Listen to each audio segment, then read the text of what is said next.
ಇದರಲ್ಲಿ ಎರಡು ಪ್ರಮುಖ ವಿಚಾರ, ಒಂದು ಹನಿ ಟ್ರ್ಯಾಪ್, ಒಂದು ಸಸ್ಪೆಂಡ್, ಒಂದು ಎರಡೂ ಕೂಡ ಈಗ ಸಾಕಷ್ಟು ಚರ್ಚೆನ ಹುಟ್ಟಾಗ್ತದೆ. ಅದ ಹೇಳ್ತಿರೋದು, ಬಿ ಜೆ ಪಿಯವರು ಸಸ್ಪೆಂಡ್ ಆಗಿದ್ದ ಕಾರಣ ಏನು?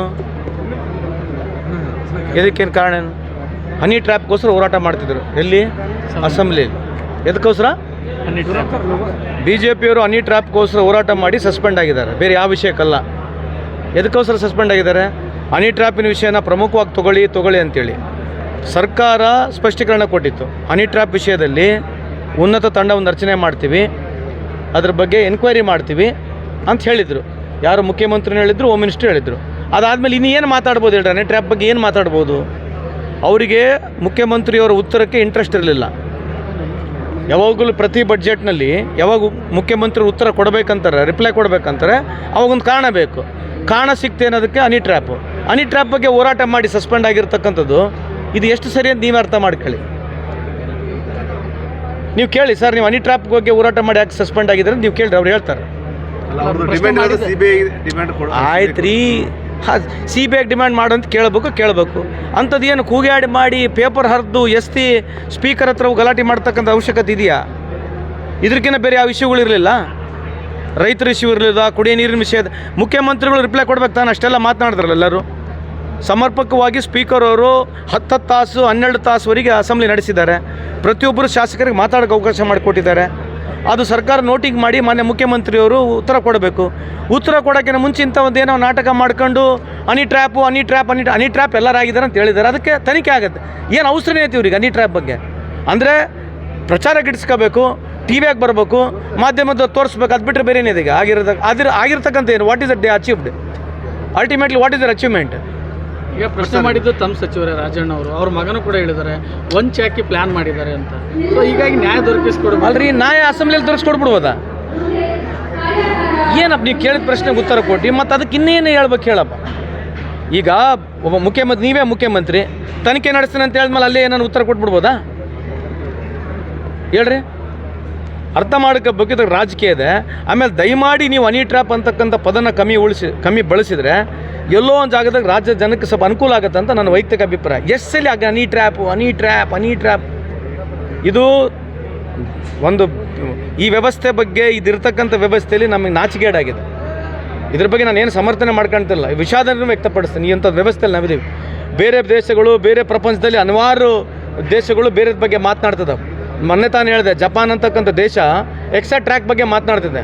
ಭೂಮಿಲಿಂದ ಆಕಾಶಕ್ಕೆ 7 ದಿನದಲ್ಲಿ ಕರ್ಕೊಂಡು ಹೋಗ್ತಾ ಟ್ರ್ಯಾಕ್ ಮಾಡಿ ಇಂಟ್ರಾ ಪ್ಲಾನೆಟರಿ ಟೂರಿಸಮ್ ಮಾಡ್ತಾಯಿದ್ದಾರೆ. ಮೂನ್ಲಿಂದ ಮಾರ್ಸಿಗೆ, ಮಾರ್ಸಿಂದ ಮೂನಿಗೆ. ಅದ್ರ ಬಗ್ಗೆ ಮಾತನಾಡ್ತಿರ್ತಕ್ಕಂಥ ದೇಶಗಳಿದ್ದಾವೆ. ನಾವು ಬರೀ ಹನಿ ಟ್ರ್ಯಾಪ್ ಬಗ್ಗೆ ಮಾತನಾಡ್ತಕ್ಕಂಥ ವ್ಯವಸ್ಥೆಯಲ್ಲಿ ನಾವು ಸಿಲುಕಿದ್ದೀವಿ. ಇದು ನಮಗೆ ನಾಚಿಕೆ ಅಂತ ಈ ಸಂದರ್ಭಕ್ಕೆ ಹೇಳಕ್ಕೆ ಬಯಸ್ತೇನೆ. ಸಿಚುವೇಶನು ಡಾರ್ವಿನ್ಸ್ ಥಿಯರಿನಾಗ ಬಂದು ಸಿಕ್ಕೊಂಬಿಟ್ಟಿದ್ದೀವಿ. ಹಂಗಾಗಿ ನನಗೆ ವಿಷಾದ ಇದ್ರ ಬಗ್ಗೆ. ಆದರೆ ನೀವು ಕೇಳಿರ್ತಕ್ಕಂಥ ಪ್ರಶ್ನೆಗೆ ಇಷ್ಟೇ ಉತ್ತರ ಕೊಡ್ಲಿಕ್ಕಾಗತ್ತೆ. ಇದ್ರ ಮೇಲೆ ನನಗೆ ಯಾವುದು ಉತ್ತರ ಇಲ್ಲ ಅಂತ ತಮ್ಮಲ್ಲಿ ಯಾವುದೇ ಚಟುವಟಿಕೆಯಲ್ಲಿ ಭಾಗಿಯಾಗಲ್ಲ. ಅಲ್ರಿ, ಒಂದು ಲಿಮಿಟ್ ಇರ್ತೈತೆ ರೀ ಬಿಹೇವ್ ಮಾಡೋಕೆ ಅಸೆಂಬ್ಲಿಯಲ್ಲಿ. ಒಂದು ಬಿಹೇವಿಯರ್ ಸರ್. ಈಗ ನಮಗೆ ಪಾರ್ಲಿಮೆಂಟ್ನಾಗ ಮಾಡಿಲ್ವಾ?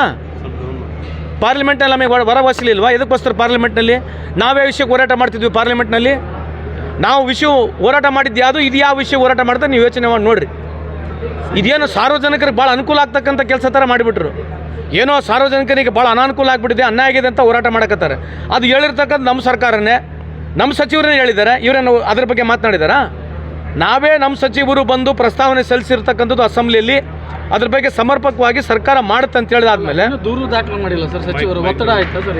ರೈಟಿಂಗ್ನ ಕಂಪ್ಲೇಂಟ್ ಕೊಡ್ಬೇಕಲ್ರಿ. ಏನ್ರಿ ಸರ್? ಈಗ ಅವರು ಬಂದು ಸದನದಲ್ಲಿ ಇದು ಮಾಡಿದ್ರು, ಅದನ್ನು ಕೂಡ ದೂರು ದಾಖಲೆ. ನಿಮಗೆ ಮಾಹಿತಿ ನೋಡಿ, ನಿಮಗೆ ಮಾಹಿತಿ ಇದ್ದರೆ ಮಾತಾಡಿ.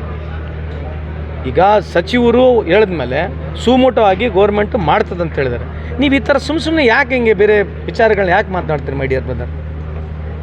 I request you, if there is anything source of information ಇದ್ದರೆ ಹೇಳಿ.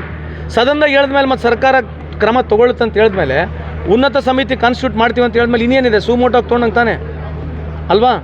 ತಪ್ಪಿದ್ರೆ ನನಗೇನಾದ್ರು ಗೈಡ್ ಮಾಡಪ್ಪ ನೀನು. ಸರಿ, ಈಗ ಬಿಜೆಪಿ ಆರೋಪನ ಹೊರತುಪಡಿಸಿ 48 ಜನ ಪ್ರಭಾವಿಗಳು ಸರ್ ಈ ರೀತಿಯಾಗಿ ಮಾಡ್ತಾ ಹೋದ್ರೆ ರಾಜಕಾರಣ ಎಲ್ಲಿಗೆ ಹೋಗುತ್ತೆ ಅಂತ ನೀವು ತೋರ್ಸೋದು ಕಮ್ಮಿ ಮಾಡಿದ್ರೆ ಸಾಕಾಗತ್ತೆ ನಮಗೆ. ರಾಜಕಾರಣ ಜೊತೆಗೆ ನೀವು ಇದ್ರ ಬಗ್ಗೆ ಚರ್ಚೆ ಸೊನ್ನೆ ಮಾಡಿಬಿಡ್ಬೇಕು. ಇಂಥ ವಿಷಯಗಳು ನನ್ನ ಪ್ರಕಾರ ಸೆನ್ಸಿಟಿವ್ ಆಗಿರಬೇಕು. ಇಂಥ ಇಶ್ಯೂಗಳಲ್ಲಿ ಕೂಡ ನಾನೇನು ತೋರಿಸ್ಬೇಡ್ರಿ ಅಂತ ಹೇಳಲ್ಲ, ಇದನ್ನೇ ಪ್ರಮುಖವಾಗಿ ತೋರಿಸ್ತಾ ಹೋದ್ರೆ ಇದೇನು ಸಾರ್ವಜನಿಕರಿಗೆ ನಾನು ಅನುಕೂಲ ಆಗ್ತಕ್ಕಂಥದ್ದಲ್ಲ. ಇದು ಒಂದು ನಿಮಿಷ ಮಾತಾಡಕ್ಕೆ ಬಿಡ್ರಿ. It's a diminishing of a society. ಇದು BJP ಕಾಂಗ್ರೆಸ್ ಅಂತಲ್ಲ, ಈ ವ್ಯವಸ್ಥೆಯಲ್ಲಿ ಈ ಥರ ಮಾತನಾಡೋದು ನಮಗೆ ನಾಚಿಕೆ ಆಗ್ತದೆ. ಅದನ್ನು ನೀವು ಸ್ವಲ್ಪ ಕೇಳೋದು ಕಮ್ಮಿ ಮಾಡಿಬಿಟ್ರೆ ನಾವು ಒಳ್ಳೇದಾಗುತ್ತೆ ಅಂತ ನನ್ನ ಅಭಿಪ್ರಾಯ. ಅದಾದ್ಮೇಲೆ ನೀವು ಕೇಳಂದ್ರೆ ಕೇಳಿ ಸರ್. ಅಲ್ಲ, ವೀರಪ್ಪ ಮೊಯ್ಲಿಯವರು ಒಂದು ಮಾತಾಡ್ತಾರೆ, ಇದನ್ನ ಆಂತರಿಕ ವಿಚಾರ ಆಂತರಿಕ ವೇದಿಕೆಯಲ್ಲಿ ಚರ್ಚೆ ಮಾಡ್ಬೋದಾಗಿತ್ತು, ಸದನದಲ್ಲಿ ಹೇಳ್ಬಾರ್ದಾಗಿತ್ತು ಅನ್ನೋ ಒಂದು ಮಾತನ್ನು ಹೇಳಿದ್ರು.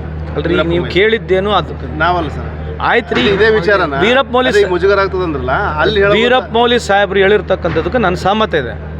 ಆಗಿದೆ, ಈಗ ಮಾತನಾಡಿದ್ದಾರೆ. ಈಗ what is that answer you want from me? ಹೇಳಪ್ಪ, ಏನು ಆನ್ಸರ್ ಕೊಡ್ಬೇಕು ಹೇಳಪ್ಪ. ಈಗ ನಿಮ್ಮ ಅಭಿಪ್ರಾಯ ಅಲ್ಲ ಸರ್, ನೀವು ನಾನು ಇಲ್ಲಿವರೆಗೆ ನನ್ನ ಅಭಿಪ್ರಾಯನೇ ಕೊಟ್ಟನಲ್ಲಪ್ಪ. ಮುಜುಗರ ಆಗಿದೆ ಅಂತ ಹೇಳಿದ್ಮೇಲೆ ಮತ್ತೆ ಇನ್ನೊಬ್ಬ ಪ್ರಶ್ನೆ ಕೇಳಿದ್ರೆ ಏನು ಹೇಳ್ಬೇಕು ಹೇಳಿ? ಅದೇ ಅಭಿಪ್ರಾಯ ಇರ್ತದೆ ನೋಡಿ. ಲೋಕಸಭಾ ಏನೋ ಈ ನಮ್ಮ ಮುಂದೆ ಬರ್ತಕ್ಕಂಥ ಚುನಾವಣೆಯಲ್ಲಿ ಡಿಲಿಮಿಟೇಷನ್ ಆಗಬೇಕಂತದ್ದು ಏನು ಪ್ರಸ್ತಾವನೆ ಇದೆ. ನಾವು ಸೌತ್ ಇಂಡಿಯಾದವರು, ಏನು ನಮ್ಮ ಸೌತ್ ಇಂಡಿಯಾದವ್ರು ನಾವೇನು 5 ರಾಜ್ಯಗಳಿದ್ದೀವಿ, ನಾವು ಯಾವಾಗಲೂ ಸೆನ್ಸರ್ನ ವಿಶೇಷವಾಗಿ ಪಾಪ್ಯುಲೇಷನ್ ಕಂಟ್ರೋಲ್ ಮಾಡ್ಕೊಂಡು ಬಂದಿದ್ದೀವಿ. ಪಾಪ್ಯುಲೇಷನ್ ಕಂಟ್ರೋಲ್ ಮಾಡ್ಕೊಂಡು ಬಂದಿರತಕ್ಕಂಥ ರಾಜ್ಯಗಳು ಎಲ್ಲ ಸೌತ್ ಇಂಡಿಯಾ ರಾಜ್ಯಗಳಿದ್ದಾವೆ. ಇವತ್ತು ಯಾವ ಮಾನದಂಡಗಳನ್ನ ತಗೊಂಡು ಡಿಲಿಮಿಟೇಷನ್ ಮಾಡ್ತಾರಂತಕ್ಕಂಥದ್ದು ಆತಂಕ ನಮ್ಮೆಲ್ಲರಿಗಿದೆ, ಪಕ್ಷಾತೀತವಾಗಿ ಎಲ್ಲರಿಗಿದೆ. ಯಾಕಂದರೆ number of representation south India ಕಮ್ಮಿ ಆದರೆ ನಮಗೆ ತೊಂದರೆ ಆಗತಕ್ಕಂಥ ಆತಂಕ ಎಲ್ಲ ಪೊಲಿಟಿಕಲ್ ಪಾರ್ಟಿಗಿದೆ ಅಂತ ನಾನು ಭಾವಿಸ್ತಾ ಇದ್ದೇನೆ. ಅದಕ್ಕಾಗಿ ಇದು ಲಾರ್ಜರ್ ಇಂಟ್ರೆಸ್ಟ್ ಆಗಿ ಎಲ್ಲ ಪೊಲಿಟಿಕಲ್ ಪಾರ್ಟಿಗಳು ಸೇರಬೇಕು, ಇದ್ರ ವಿಚಾರ ಆಗಬೇಕು. ಅದಕ್ಕಾಗಿ ಇದು ಒಂದು ವ್ಯವಸ್ಥೆ ನಡೀತಾ ಇದೆ ಅಂತ ಈ ಸಂದರ್ಭಕ್ಕೆ ಹೇಳಲಿಕ್ಕೆ ಇಚ್ಛೆ ಬಯಸ್ತೇನೆ. ರನ್ ಟಿವಿ ನ್ಯೂಸ್ ವಿಡಿಯೋಸ್ ನೋಡಲು ಸಬ್ಸ್ಕ್ರೈಬ್ ಮಾಡಿ, ಬೆಲ್ ಐಕಾನ್ ಪ್ರೆಸ್ ಮಾಡಿ.